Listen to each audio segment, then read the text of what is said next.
Bienvenue aux histoires de Maman Volonté. Nous sommes une chaîne qui raconte des histoires vraies, des réalités vécues au quotidien, dans la société en général et en Afrique en particulier. Nous le faisons dans le strict respect des usagers, coutumes et droits humains.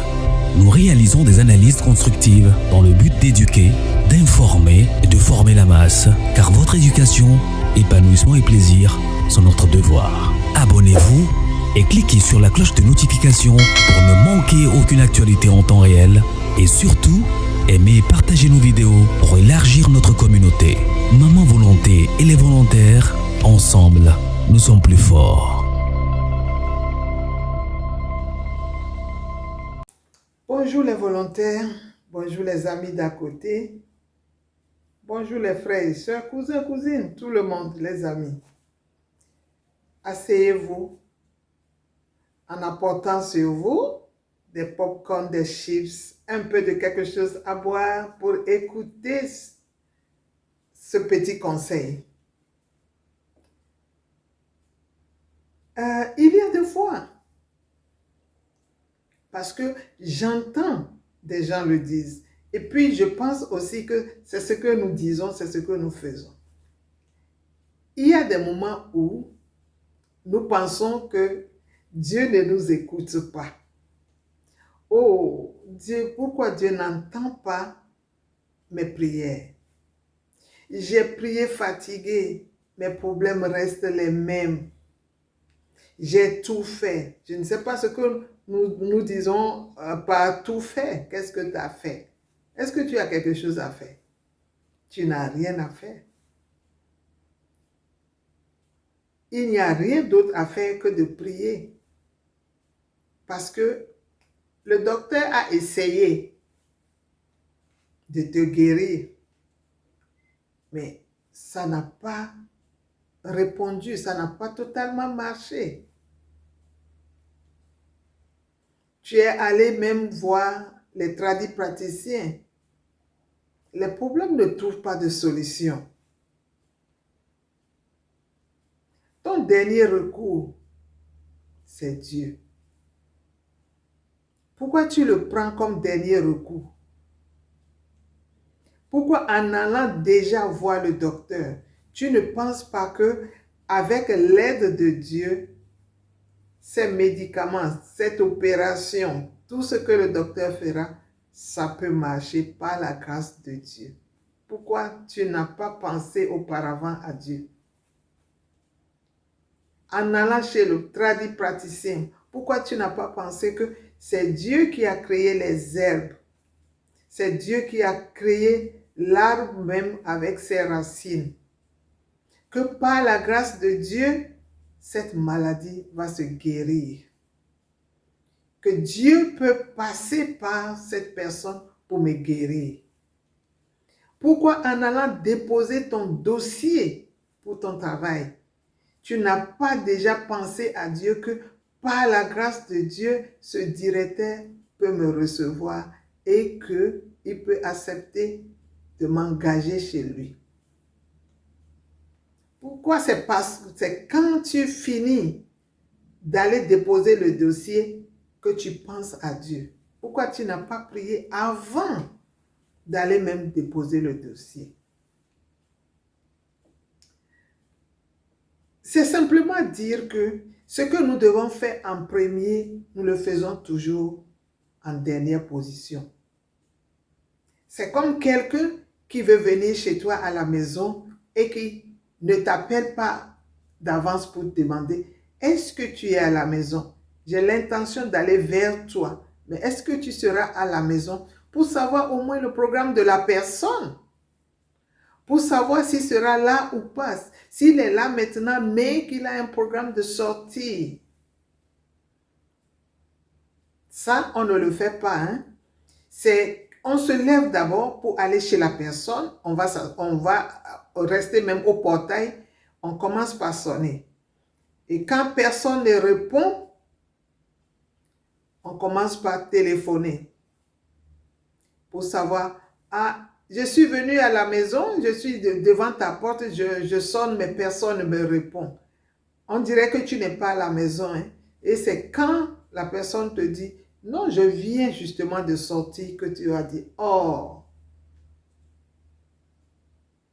mais je venais te voir pour un problème. Mais pourquoi tu n'as pas pris la peine de l'appeler, de le téléphoner d'abord? On agit toujours en dernière position. C'est-à-dire, ce qu'on aurait dû faire avant, on le fait après. Et c'est ce comportement-là que nous voulons aussi faire vis-à-vis de Dieu. Mais Dieu n'est pas votre camarade. Hein? Il n'est pas votre camarade. Lui sait régler les trucs auto. Il sait le faire très bien même.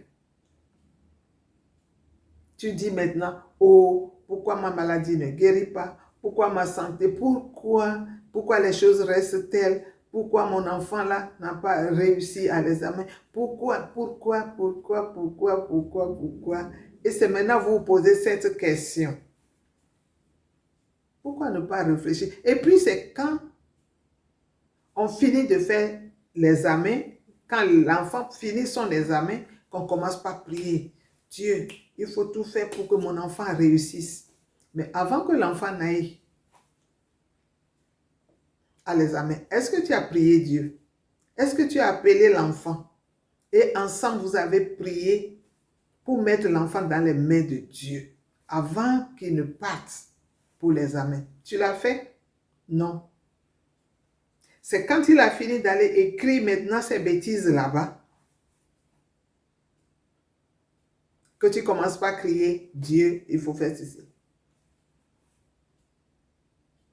Quand l'enfant voulait commencer même l'école, est-ce que tu as mis son école dans la main de Dieu? Vous ne savez pas prier quand il faut. Et le pire, Dieu a compris qu'est-ce que je peux dire? Est-ce qu'il faut même sortir ce mot-là? Ce mot-là est trop vulgaire, même je ne vais pas le sortir. Dieu a tout compris. Oui, les choses ne s'améliorent pas. Les choses restent telles. Les business sont bloqués. C'est parce que Dieu a compris que c'est la raison que je vais vous donner maintenant. Dieu a compris que c'est quand nous sommes en problème, c'est quand les maladies surviennent, c'est quand les problèmes tombent sur notre tête, là. En ce moment-là, nous le connaissons. Nous prions beaucoup de fois par jour. Nous prions à tout moment. Même en voulant manger, c'est en ce moment-là qu'on se rappelle qu'en voulant manger, il faut dire merci Seigneur. Il faut prier un tout petit peu, même si c'est 2 secondes, prier avant de manger. C'est en ce moment-là qu'on prie avant de sortir de la maison. C'est en ce moment-là qu'on connaît le nombre de fois qu'il faut prier. Pourquoi nous ne faisons pas de la prière notre premier objectif? Notre première préoccupation. Notre premier objectif, c'est d'atteindre Dieu. Mais nous ne pensons pas avant, c'est toujours après. Et lorsqu'il nous règle les problèmes, lorsque nous crions, nous prions jusqu'à ce que les problèmes soient résolus. Nous oublions carrément Dieu. On ne sait plus s'il y a dans la vie un être qu'on appelle Dieu. Lorsque les problèmes finissent, finissent aussi les prières. Lorsque les problèmes sont résolus, la prière est terminée. C'est-à-dire, pour nous, la prière devient une distraction. On peut ne pas prier pendant 1 semaine, on peut ne pas prier pendant 10 semaines. Et puis, nous pensons des fois que c'est nous-mêmes qui avons résolu notre problème et non Dieu. Donc, l'huile est là, la Bible est là, Le Coran est là. Nous ne pensons pas à ça. Nous ne réfléchissons pas à ça. C'est au moment où les problèmes sont là, que nous connaissons le chemin de la prière.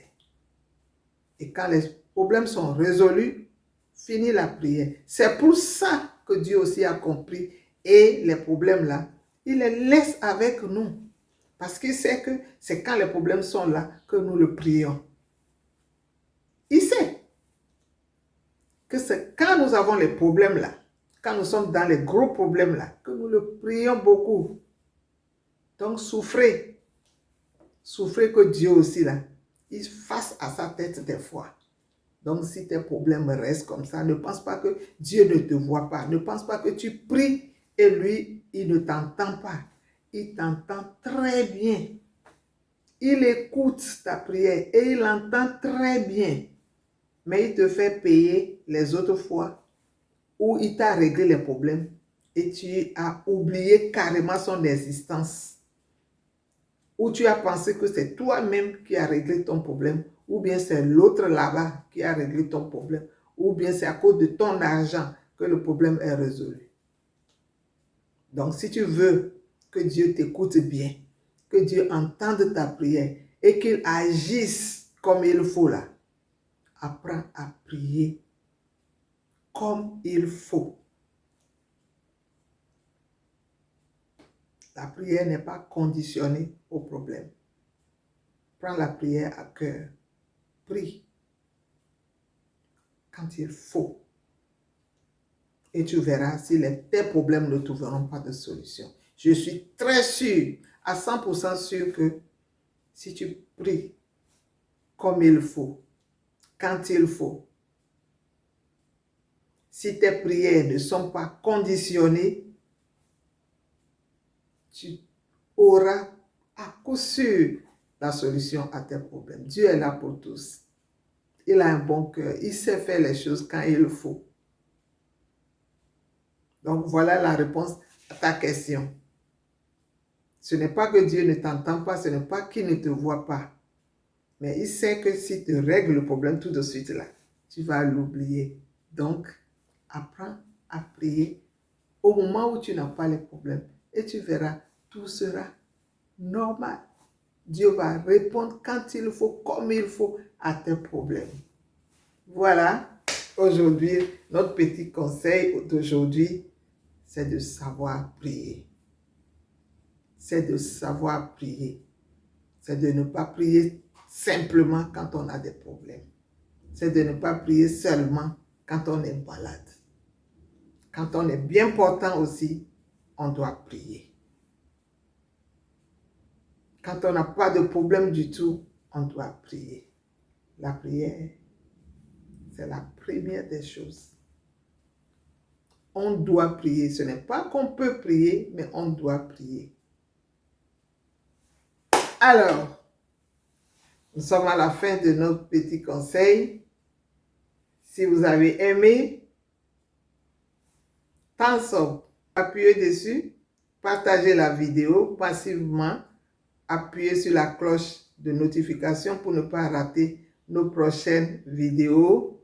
Et si c'est la première fois que vous êtes là, abonnez-vous à cette chaîne, la chaîne des volontaires. Sur ce, nous vous disons au revoir et à la prochaine vidéo. Bye. Bienvenue aux histoires de Maman Volonté. Nous sommes une chaîne qui raconte des histoires vraies, des réalités vécues au quotidien, dans la société en général, et en Afrique en particulier. Nous le faisons dans le strict respect des usagers, coutumes et droits humains.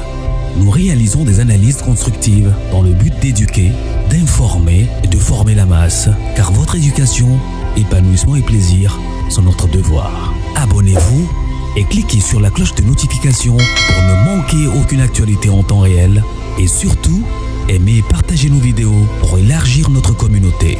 Maman Volonté et les volontaires, ensemble, nous sommes plus forts.